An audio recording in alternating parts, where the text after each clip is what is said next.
My son and my ex-wife left me stranded at a foreign airport with $12. I'm Charles Wilson, and my ex-wife Margaret just made the most expensive mistake of her life. 3 hours ago, she and my son Daniel abandoned me at Paris airport, laughing as they boarded their first-class flight home. They called me worthless, said I was an embarrassment to the family, told everyone within earshot that I deserved to be left behind because I couldn't even afford my own ticket. What they didn't know was that a private detective was recording everything. What they didn't know was that my 94-year-old grandfather owns a $340 million empire. And what they definitely didn't know was that their cruel little stunt just triggered an inheritance clause that would strip them of everything. In 72 hours, Margaret and Daniel went from expecting $51 million to having absolutely nothing. And it all started with one phone call I made while watching their plane disappear into the sky. If you've ever been underestimated by your own family, you're going to want to hear this story. Hit subscribe because what happened next proves that sometimes the quiet ones hold all the power. The revenge was perfect. The justice was permanent. And they never saw it coming. For 3 years after our divorce, Margaret Johnson and my son Daniel had perfected the art of making me feel worthless. It started small. Daniel stopped calling me Dad when he turned 23. Just stopped. At family gatherings, he'd introduce me to his friends as Charles. Not my father Charles, just Charles, like I was some random guy his mother knew. Margaret made sure everyone understood my place in the world. At Daniel's college graduation party, she pulled me aside in front of her new boyfriend's friends. "You're embarrassing us again," she said, loud enough for others to hear. "That Target polo shirt, really, Charles?" "It's clean," I said. "It's $12. I can see the tag." The truth was, I lived in a 450-square-foot studio apartment. Rent was $1,200 a month. I drove a 2018 Toyota Camry with 89,000 miles on it. Silver, nothing fancy. Margaret lived in a 4-bedroom house in the suburbs. She drove a Mercedes GLE 450. Lease payment, $890 a month. She reminded me of this whenever possible. "I don't understand how you can show up places looking like that," she'd say. "Don't you have any pride?" But the moment that really showed me where I stood happened 6 months ago. We were at a restaurant, one of those forced family dinners Margaret insisted on, for Daniel's sake. Daniel was scrolling through his phone, AirPods in. He did this now, constantly. "Daniel," I said, "can we talk? Just us?" He didn't look up. "About what?" "About us, about being father and son." Now he looked up, but not at me. At Margaret. "Mom," he said, "do I have to deal with this?" Margaret sipped her wine, a $40 bottle she'd ordered specifically to make a point about who could afford what. "Charles," she said, "he's an adult. He doesn't owe you a relationship. I'm his father." "Are you?" Daniel said. "Because fathers usually, provide things, support their families. You can't even afford your own plane ticket." The restaurant went quiet around us. Other diners were listening now. "I've been supporting myself just fine," I said. "Have you?" Margaret laughed. "Charles, you live in a studio apartment. You shop at Target. You drive a car with almost 90,000 miles on it. Those things don't define—" "They define everything," Daniel interrupted. "Mom's boyfriend has a house in the Hamptons. He's taking us to Europe next month. First class." "That's nice," I said. "You've never taken me anywhere first class," Daniel said. "You've never taken me anywhere, period." Margaret leaned forward. "Daniel, your father can't afford to take you to McDonald's, let alone Europe." The waiter appeared, young kid, probably 22. He could sense the tension. "Is everything okay here?" he asked. "Everything's fine," Margaret said. "We're just explaining to Charles here that some people earn their place at the table and others—" She gestured at me. "Others just show up hoping someone else will pay." I reached for my wallet, pulled out 2 20s, all I had. "This should cover my share," I said. Daniel laughed, actually laughed. $40, he said. "Mom's bottle of wine cost more than that." I stood up. "I'll see you both later." "Will you, though?" Margaret called after me. "Because honestly, Charles, what's the point? You add nothing to these dinners. You add nothing to Daniel's life. You're just there, taking up space." I walked out.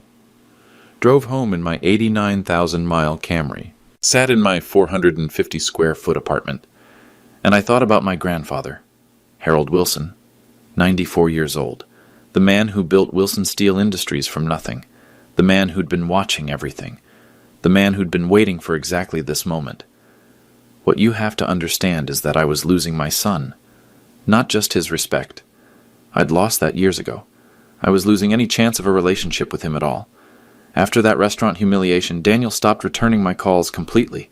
Before, he'd at least text back eventually. Short answers. Yeah. Okay. Whatever. But something. Now, nothing. Margaret made sure I understood this was permanent. She called me 2 weeks later, Tuesday morning. I was having coffee in my studio apartment, looking out at the parking lot where my Camry sat between a rusted pickup truck and a Honda with a dented bumper. "Charles," she said, "we need to talk." "About what?" "About boundaries. About what's appropriate going forward." I knew that tone. Margaret used it when she was about to deliver what she considered a final decision.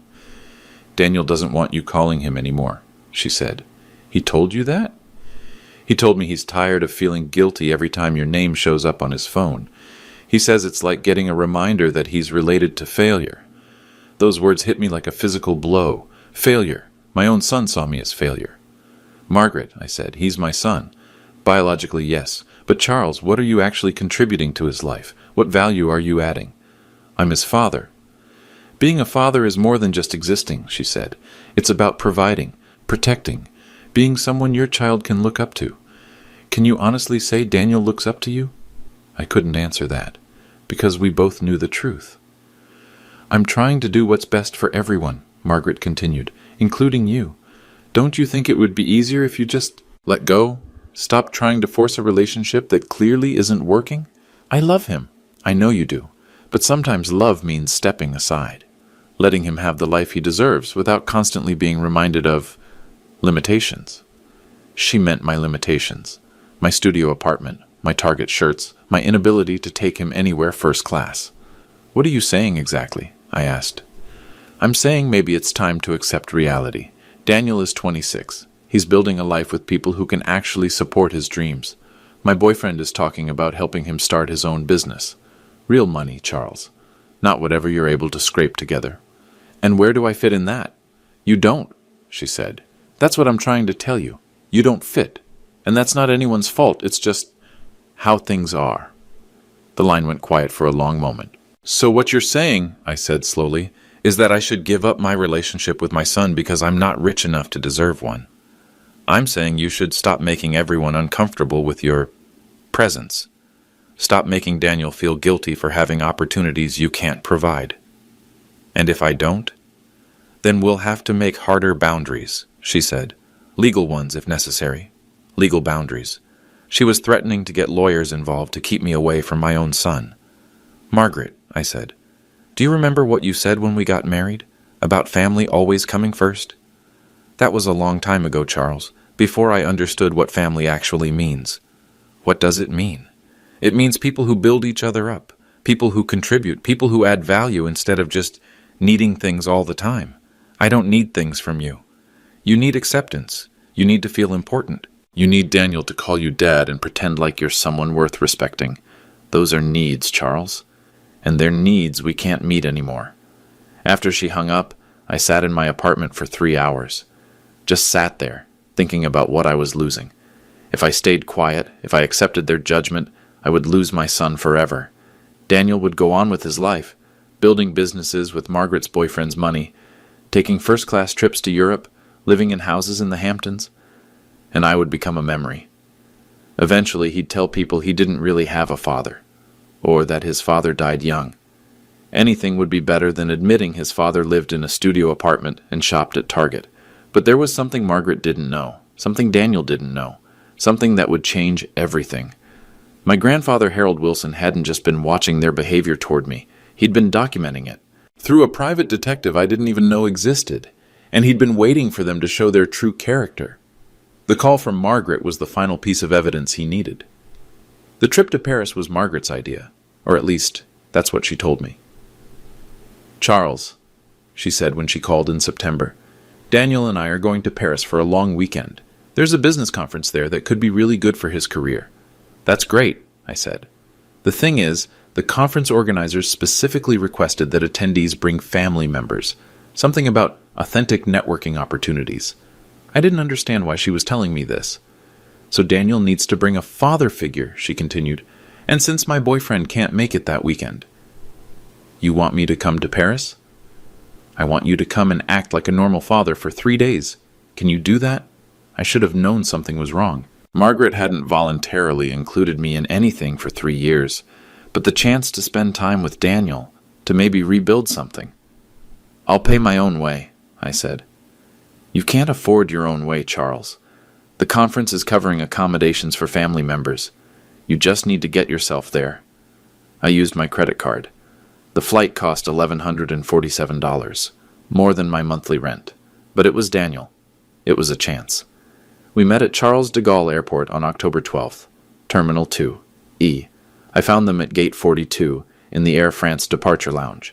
Margaret was wearing a designer suit, something that probably cost more than I made in a month. Daniel had on AirPods, scrolling through his phone like always. Charles, Margaret said when she saw me, you made it. Wouldn't miss it, I said. Daniel looked up from his phone, looked at my clothes. Navy blue polo shirt from Target, khaki pants from the same place, white sneakers I'd bought 3 years ago. Dad, he said, but the way he said it sounded like he was testing the word, like he wasn't sure it still applied. The first sign something was wrong came at baggage claim. Margaret and Daniel both had matching Louis Vuitton luggage, the kind of set that costs $8,500. I had a black duffel bag I'd bought at Walmart. Jesus, Charles, Margaret muttered. Could you try to look like you belong somewhere nice? It's just a bag, I said. It's never just anything with you, Daniel said. It's always just a shirt, just a car, just a bag, just poverty. That word hung in the air between us. Poverty. We took a taxi to the hotel, the Ritz-Carlton, Paris. Margaret had booked a suite, room 1205, $3,200 per night. How are you paying for this? I asked. That's not your concern, Margaret said. Your concern is acting like you deserve to be here. The conference turned out to be smaller than I'd expected. Maybe 50 people in a hotel ballroom.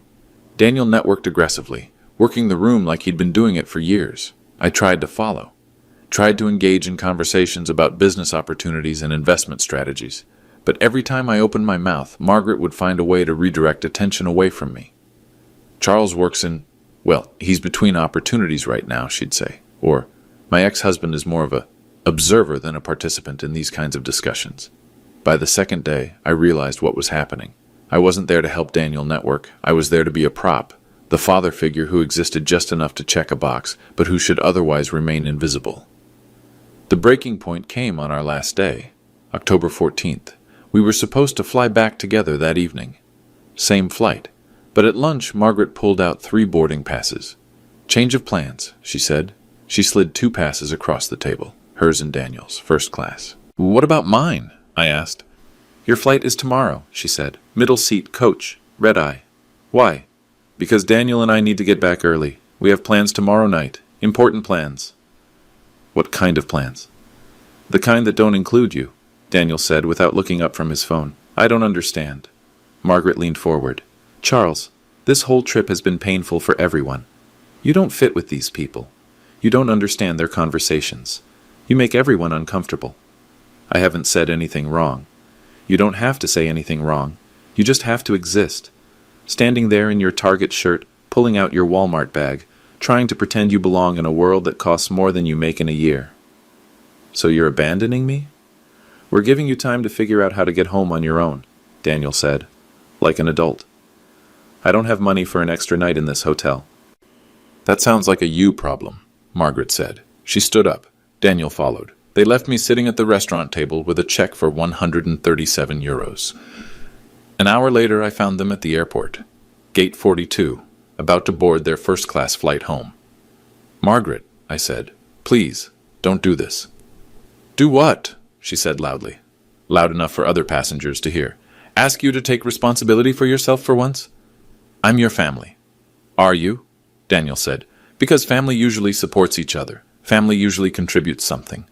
You're not our responsibility anymore, Charles, Margaret announced to anyone listening.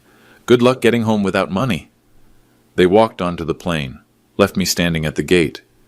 The other passengers stared. Some looked sympathetic. Others looked embarrassed for me. I stood there for a long moment, processing what had just happened. Then I pulled out my phone and made one call. Patricia, I said when she answered, it's time to execute the codicil. Patricia Stevens had been the Wilson family attorney for 25 years. She'd drawn up my parents' wills. She'd handled my grandfather's business acquisitions. She'd been waiting for this phone call for 6 months. Charles, she said, are you certain about this? I was standing in Terminal 2E, watching Margaret and Daniel's plane taxi toward the runway. I'm certain, I said. You understand this is irreversible? Once we file the amended codicil, there's no going back. They just left me stranded in a foreign country without money, I said. I'd say we're past the point of going back. Your grandfather will want to hear the details. Everything that happened. He'll have the details. Morrison's been recording everything. Patricia was quiet for a moment. Morrison caught the abandonment on camera? He was in the VIP lounge. Harold wanted visual proof if they actually went through with it. And they did. They announced it to a gate full of strangers, made it as public and humiliating as possible. I could hear Patricia typing in the background. She was already preparing the paperwork. Charles, she said, I need you to understand what this means. The original will gave Margaret and Daniel $51 million, split between them. Daniel's share was supposed to set him up for life. I know. The amended codicil gives them nothing. Zero. Everything goes to you. $340 million. $340 million. Wilson Steel Industries. The foundation. All of it. I sat down in an airport chair. The magnitude of what was happening was starting to hit me. What about the house? I asked. Margaret's house. It's financed through a Wilson family trust. She'll have 30 days to vacate once the will is filed. And Daniel's trust fund? Frozen immediately. He'll get whatever's in his checking account, nothing more. A family walked past me. Father, mother, 2 kids. The father was carrying his daughter's backpack along with his own luggage. The mother was helping their son tie his shoes. They looked like they actually cared about each other. Patricia, I said, how long has my grandfather been planning this? Planning what specifically? This test, this whole situation. Harold first mentioned the abandonment clause 2 years ago, right after your divorce was finalized. He said he wanted to see Margaret and Daniel's true character under pressure. So this trip. The business conference was real, but Harold made sure Margaret knew about it, made sure she knew they were looking for families to attend. He suspected she'd find a way to use you and then discard you. He suspected correctly. Harold knows people, Charles. He built a $340 million company by understanding human nature. He said Margaret would show her true colors if she thought no one important was watching. But someone was watching. Morrison's been documenting everything for 6 months. Every conversation, every humiliation, every time they treated you like you were worthless. I thought about all those moments. The restaurant dinner, where Daniel refused to call me Dad. Margaret's comments about my clothes, my car, my apartment. The phone call where she told me to step aside and let them live their lives without me. They were never just being cruel, I said. They were building a case against themselves. Exactly. And Harold wanted enough evidence that no one could question his decision. When does this become official? I'm filing the amended will tomorrow morning. Paris time. It'll be official by noon. And when will they find out? Harold wants to tell them himself. At the Wilson Foundation Gala, Saturday night, the Wilson Foundation Gala. I'd completely forgotten. Every year, Harold hosted 500 of the most influential people in Pittsburgh. Business leaders, politicians, philanthropists, everyone who mattered in Margaret's social circle. He's going to announce it publicly? He's going to announce that you're taking over as chairman of the Wilson Foundation, that you'll be managing the family's charitable giving, $340 million worth of charitable giving. In front of everyone Margaret knows. In front of everyone Margaret has been trying to impress for the past 3 years. I closed my eyes. I could picture it. Margaret in her designer gown, working the room, telling people about Daniel's bright future and her new life. And then Harold taking the stage. Patricia, I said, what about after? After Saturday night? What do you mean? Will they try to contest this? Fight the will? They can try. But Harold's been careful. The abandonment clause is ironclad. They triggered it through their own actions with witnesses present. Morrison has everything documented. So it's over. It's over. Charles, you need to prepare yourself. After Saturday, you're going to be one of the wealthiest men in Pennsylvania, and Margaret and Daniel are going to have nothing.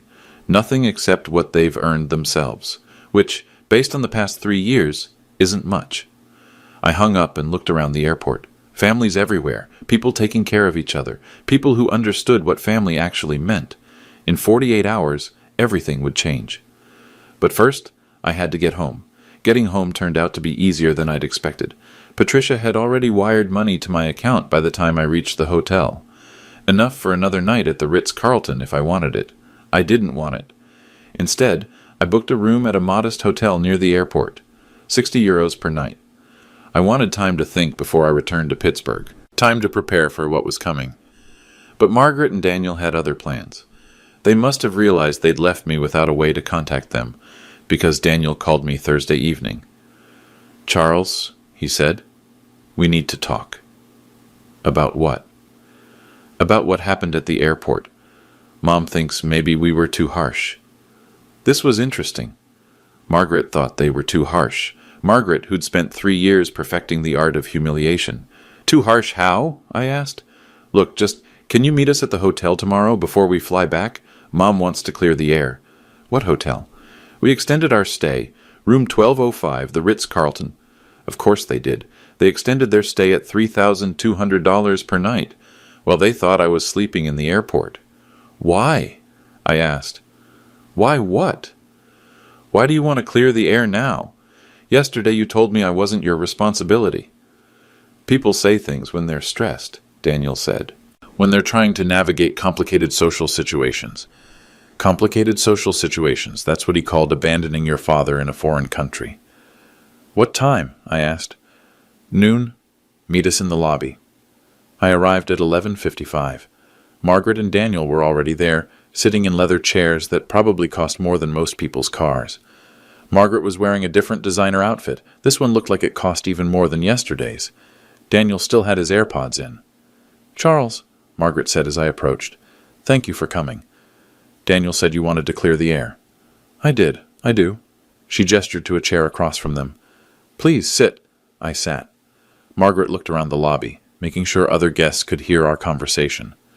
"Charles," she said, "I want you to know that what happened yesterday wasn't personal." It felt pretty personal. "It was practical," Daniel said. "We had commitments back home, important commitments." "More important than making sure your father got home safely?" "Charles," Margaret interrupted, "let's be honest about what you are to us now. You're not really Daniel's father in any meaningful sense. You're a biological connection. That's all." The words hit harder than I'd expected. Even after everything, part of me had hoped, "A biological connection," I repeated. "Yes, Daniel has real mentors now. People who can actually guide his career. People with resources and connections. People like your boyfriend. People like my fiancé, yes." Fiancé. This was news. "Congratulations," I said. "Thank you. Richard proposed last month. He's wonderful. Really successful. He owns 3 businesses and a house in the Hamptons." "I'm happy for you." "Are you?" Daniel said. "Because you don't sound happy. You sound bitter." "I'm not bitter." "You sound like someone who's jealous of people who've actually made something of themselves," Margaret said. Other guests were listening now. A couple at the next table. A businessman reading a newspaper. The concierge behind the desk. "I'm not jealous," I said. "Really?" Margaret's voice was getting louder.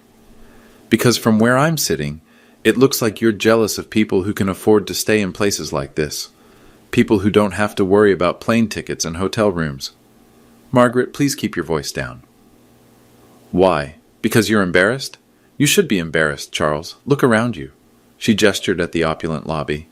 "This is what success looks like. This is what happens when people work hard and make smart decisions." "And what I am is what happens when people don't?" "Exactly." The businessman with the newspaper looked up. The couple at the next table had stopped pretending not to listen.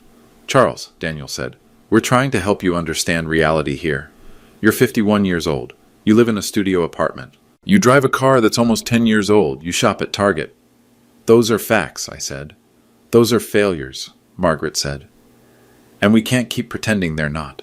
We can't keep including you in our lives and pretending like you belong." "So what are you saying?" "We're saying this is goodbye," Daniel said. "For real this time. No more phone calls. No more forced family dinners. No more this." He gestured at me like I was something distasteful. "You're cutting me off completely." We're setting boundaries with someone who's been a drain on our energy for years, Margaret said. We're choosing to surround ourselves with people who add value to our lives. And I don't add value. Charles, what value could you possibly add? What do you bring to the table? What can you offer Daniel that he can't get from people who've actually succeeded in life? The lobby had gone quiet. Everyone was listening to this public execution of whatever was left of our family relationship. I love him, I said. Love isn't enough, Daniel said. Love doesn't pay for college. Love doesn't open doors. Love doesn't get you invited to the right parties or introduced to the right people. Love is supposed to be unconditional. Nothing is unconditional, Margaret said. Everything has conditions, and the condition for being part of our lives is bringing something to the table, anything to the table. And I bring nothing. You bring nothing, she confirmed. You're a 51-year-old man with nothing to show for your life, and we're tired of pretending that's okay. I stood up. I understand. Do you? Margaret asked. Because I want to be very clear, this isn't temporary. This isn't us being angry. This is permanent. After today, we're not going to pretend we're a family anymore. I understand, I said again. Good. Then we're done here. I walked toward the lobby exit. Behind me, I could hear Margaret talking to Daniel. That went better than I expected, she said. He took it pretty well. Yeah, Daniel said. Maybe now we can finally move on with our lives. They had no idea that in 24 hours, their lives would be completely destroyed. They had no idea that Harold Wilson was already in Paris. They had no idea that the Wilson Foundation Gala was about to become the most expensive lesson in character they would ever receive. The Wilson Foundation Gala happened every October at the Ritz-Carlton, Paris. Harold Wilson had been hosting it there for 15 years. 500 of the most influential people in Pittsburgh flew to Paris for one night. Business leaders, politicians, philanthropists, anyone who mattered. Margaret and Daniel had no idea they were about to attend their own social execution. Saturday evening, October 17th. I arrived at the hotel at 6:30, 90 minutes before the gala began. I was wearing a tuxedo that Patricia had arranged to be delivered to my room. Tom Ford, probably worth more than my monthly rent. Patricia met me in the lobby. She was carrying a leather briefcase. Everything's ready, she said. The paperwork was filed this morning. As of noon Paris time, you are the sole heir to the Wilson estate. And Margaret and Daniel? They're upstairs getting ready. They have no idea what's about to happen. Where's Harold? Presidential suite. He's been watching everything through Morrison's surveillance footage. He wanted to see their behavior at the hotel yesterday. And he said it exceeded even his worst expectations. The way they talked to you in public, the way they dismissed you. Patricia shook her head. He's not a man who angers easily, but what he saw on that recording made him furious. We took the elevator to the presidential suite. Harold Wilson was standing by the window, looking out at the Paris skyline.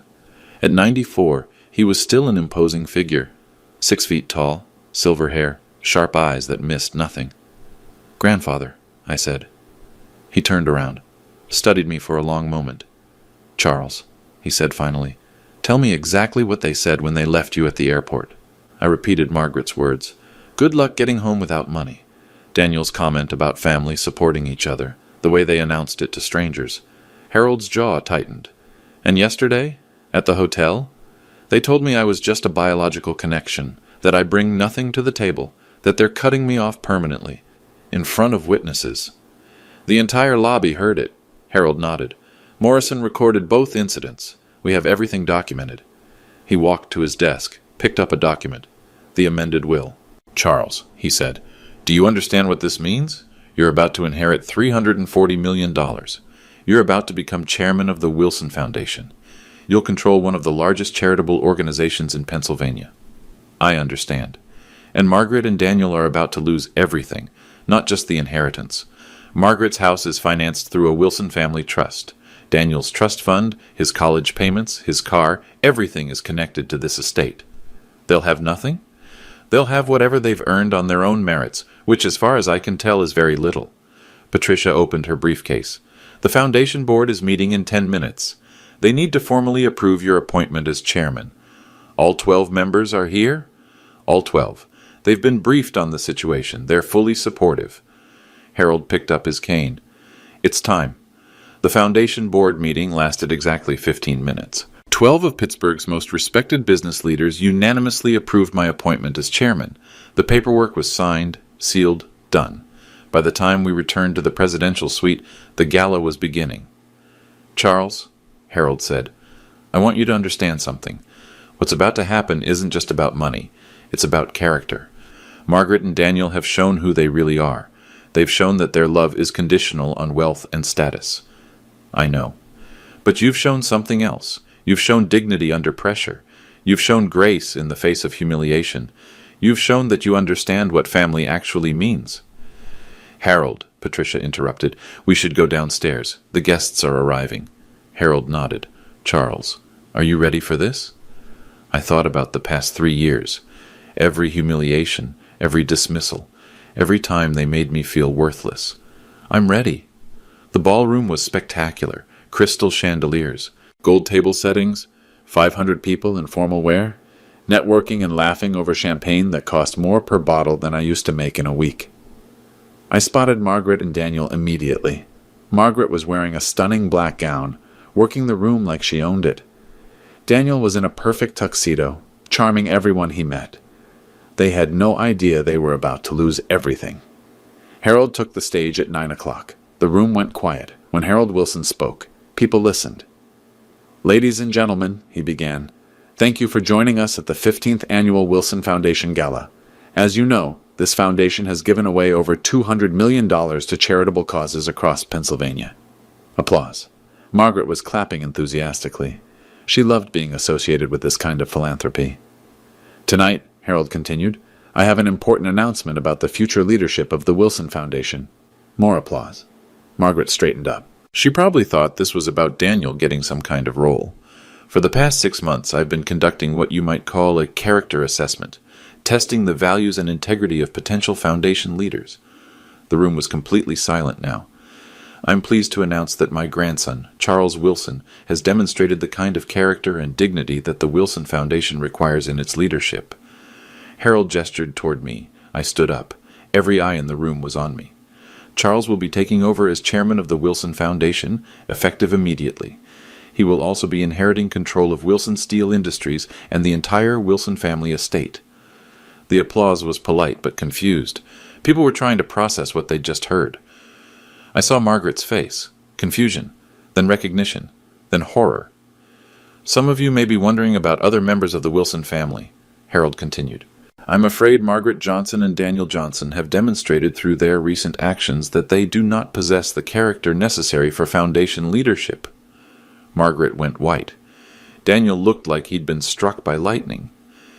"In fact," Harold said, his voice carrying clearly through the silent ballroom, "their behavior toward Charles over the past week has been so egregious that they have forfeited any claim to the Wilson family inheritance." Now the room was buzzing.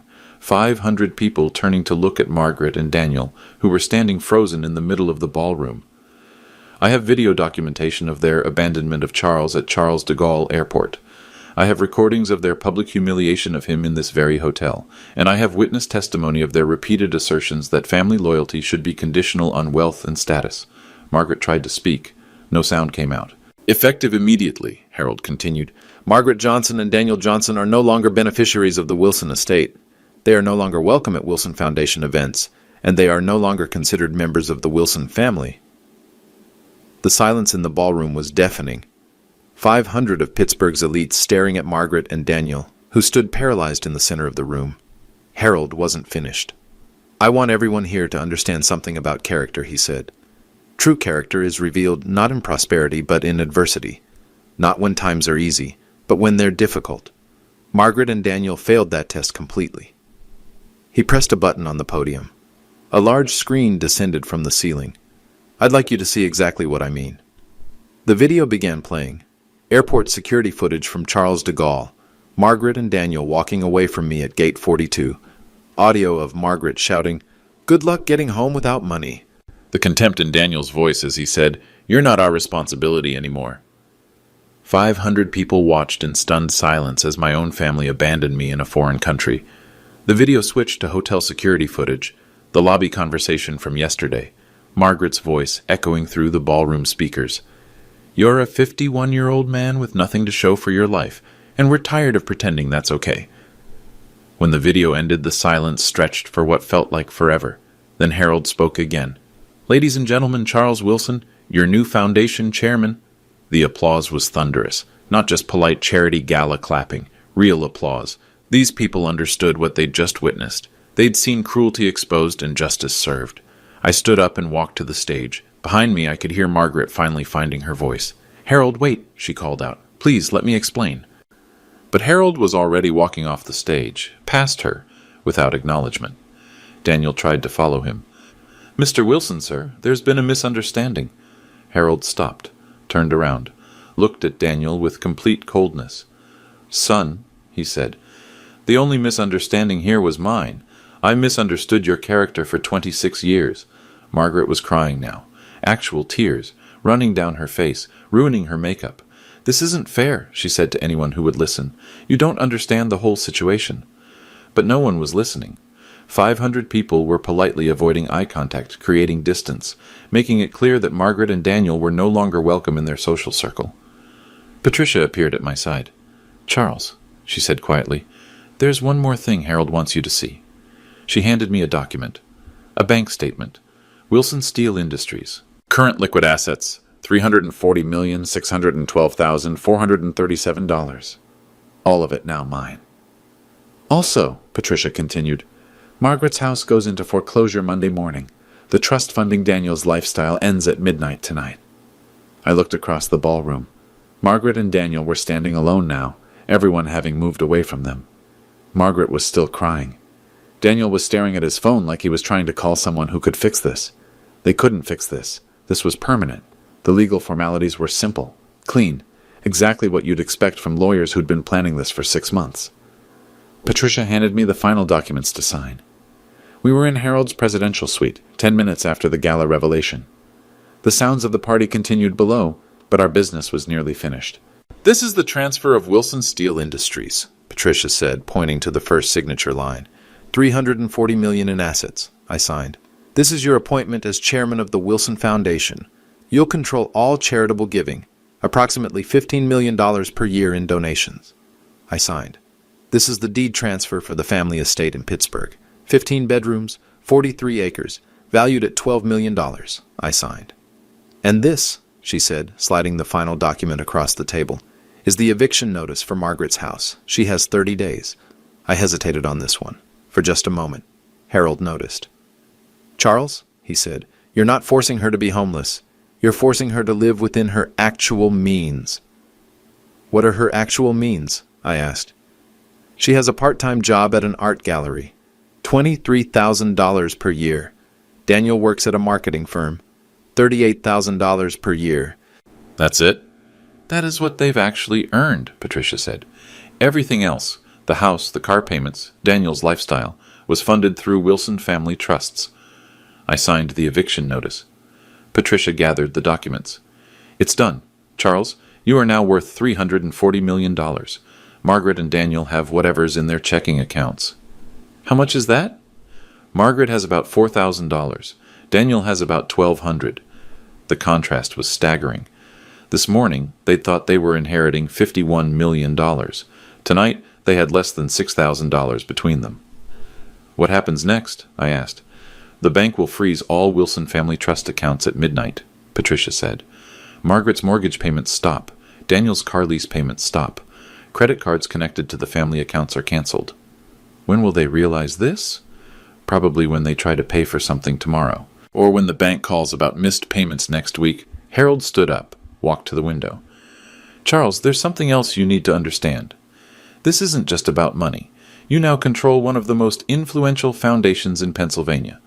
You'll be meeting with governors, senators, university presidents. You'll decide which hospitals get funding, which schools get grants. I don't know anything about running a foundation. You'll learn, but more importantly, you understand what Margaret and Daniel never understood. You understand that privilege comes with responsibility, that wealth is a tool for helping others, not just yourself." Patricia closed her briefcase. "There is one more thing. Margaret and Daniel will almost certainly try to contact you. They'll want to apologize, to reconcile, to find a way back into the family. And Harold's instructions are very clear. Any attempt to restore their inheritance requires unanimous approval from the foundation board. All 12 members would have to agree that they've genuinely changed." What are the chances of that? After what 500 people witnessed tonight? 0? Harold turned from the window. Charles, I want you to understand something. What happened tonight wasn't revenge. It was consequences. Margaret and Daniel chose to abandon you when they thought no one important was watching. They chose to humiliate you publicly. They chose to cut you out of their lives permanently. I know. All I did was give them exactly what they asked for. They said you weren't family. I made it official. They said you brought nothing to the table. I gave the table to you. Patricia stood up. Charles, there's a car waiting downstairs. First-class flight to Pittsburgh tomorrow morning. The Wilson family jet is at your disposal whenever you need it. The Wilson family jet, a Gulfstream G650, seats 14 people, valued at $70 million. This morning I'd been calculating whether I could afford a coach ticket home. What about Margaret and Daniel? I asked. What about them? Harold said. They made their choice. They chose pride over family, status over love. They chose to see you as worthless. And now? Now they get to live with that choice, permanently. I looked out the window at Paris. Beautiful city, amazing architecture, the kind of place I'd never thought I'd be able to afford to visit. Now I could buy a house here if I wanted. Harold, I said, what if they really change? What if they realize what they've lost and become different people? Harold smiled. It wasn't a warm smile. Charles, he said, some lessons can only be learned the hard way, and some prices can never be paid back. The documents were signed. The money was transferred. The power had shifted completely. Justice was served. The consequences started immediately. And they were devastating. Margaret found out first. Sunday morning, 8:47 a.m., she tried to pay for breakfast at the hotel restaurant with her Wilson family credit card. Declined. She tried her backup card, also connected to the Wilson Trust. Declined. The restaurant manager was polite but firm. Madam, perhaps there is another method of payment? Margaret used her personal credit card, the one with a $4,000 limit that she rarely touched because she never needed it. Daniel discovered the change when he tried to Uber to the airport. His premium account linked to the family trust had been suspended. By the time their flight landed in Pittsburgh, both of their phones were buzzing with automated messages. Your mortgage payment of $4,847 has been declined. Your vehicle lease payment of $890 has been declined. Your American Express account has been suspended due to non-payment. Margaret called me Sunday evening. I was in my new office at Wilson Steel Industries, 47th floor. Corner office with views of the entire city. Charles, she said. Her voice was different, smaller. We need to talk. About what? About what happened last night. About the misunderstanding. What misunderstanding? Harold doesn't understand the context of our conversations. He doesn't understand that families sometimes say things they don't mean when they're stressed.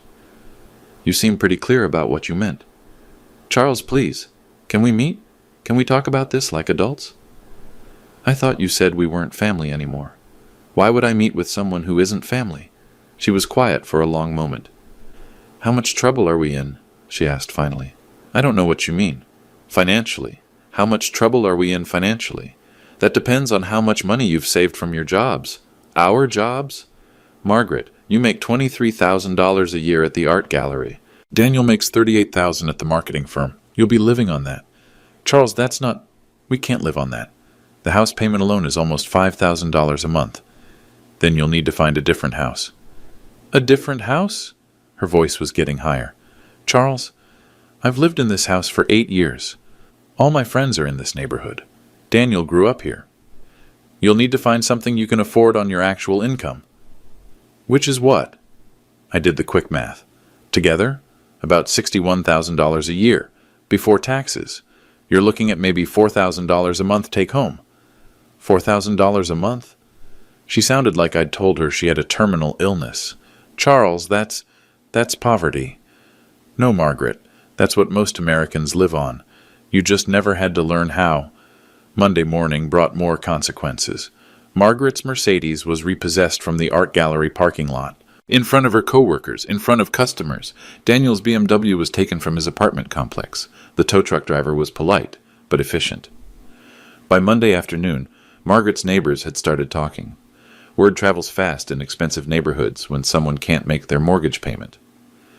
Tuesday, the story hit the Pittsburgh social pages. Not the front page, but a small item in the society section.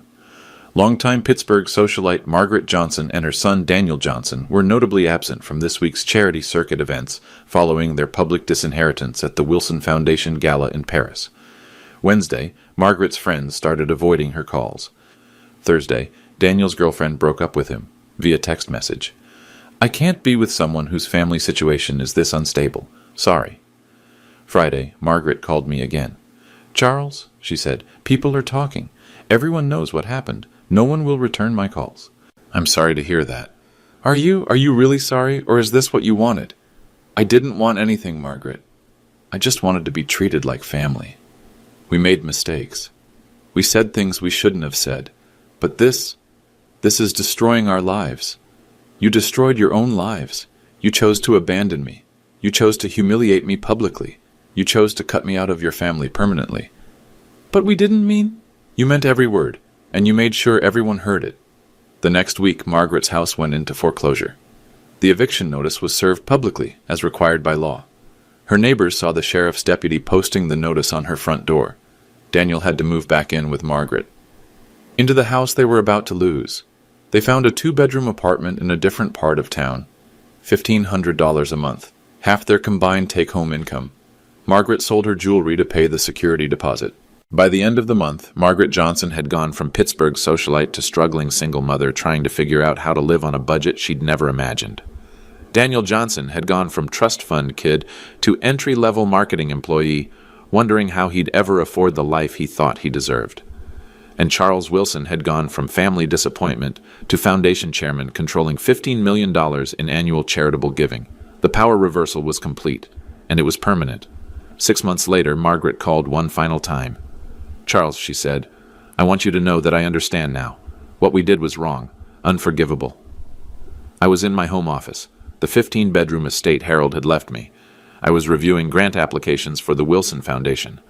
A children's hospital in Pittsburgh needed $2 million for new equipment. "I appreciate you saying that," I said. "Daniel wants to apologize too. He's different now. Working 40 hours a week, paying his own bills, he understands what real life is like." "That's good. Charles, is there any chance, any possibility that we could earn our way back into the family? The foundation board would have to approve any change to the inheritance, all 12 members unanimously. Would you support that, if we proved we'd changed?" I thought about that question for a long time, about forgiveness, about second chances, about what family really means. "Margaret," I said finally, "you spent 3 years teaching me that family love should be conditional, that people only deserve relationships if they bring something valuable to the table. We were wrong. Maybe, but those were your rules. You chose them. You enforced them. You made them very clear. And now you get to live by them." She was quiet for a moment. "So there's no way back?" "There's no way back to what we had before," I said. "Because what we had before was you pretending to tolerate me while planning to discard me. What about going forward? What about building something new?" "Margaret, you abandoned your family member when he needed help. That's not something you recover from. That's something you live with." "Forever?" "Forever." I hung up and returned to the grant applications. The Children's Hospital would get their funding, so would the literacy program, and the homeless shelter, $15 million a year to help people who actually needed help. People who understood that family doesn't abandon family, that love isn't conditional on status, that character matters more than wealth. True family reveals itself not in prosperity, but in adversity. Margaret and Daniel failed that test. They chose pride over loyalty, status over love. Some choices can't be undone. Some bridges, once burned, can never be rebuilt. Have you ever had to cut off toxic family members? Let me know in the comments where you're watching from.